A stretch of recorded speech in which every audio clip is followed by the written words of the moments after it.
Here's a neat thing to notice about the Mrs. Hawking shows. Our eponymous hero is written to be aromantic and asexual.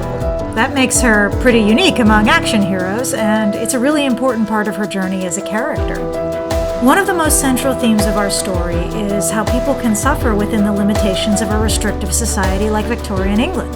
Mrs. Hawking expresses a lot of frustration with how little freedom women have to choose their own paths in this world, and the fact that she's aro-ace places her in direct conflict with the societal pressures for women to become wives and mothers. I was not meant for the lot of women. Certainly not that part of it. Her experiences form the main driving force behind her doing her work. The challenge of representing this part of her, however, comes from the fact that these are not characters with modern knowledge or perspectives. While Mrs. Hawking knows she has no interest in sex or romance, she struggles finding the words to describe it, and it's beyond the conception of many people around her.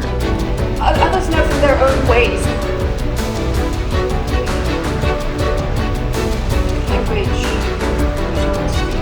So, most folks, it doesn't even occur to that she might be different in this way, and she's not well equipped to explain it when that happens. My nature did not fit into any part of life of the Colonel. We've seen throughout the series how unhappy she was in her marriage, and Gilded Cages is a story where we finally get to see her interactions with the Colonel with our own eyes.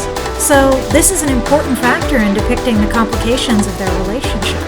It is really tough to figure out how folks would talk about their identities in the absence of our modern language, but we think it's worth it to capture the feel of authenticity for the time and the place. While society may not have always had a great understanding of it, people outside mainstream experience have always existed.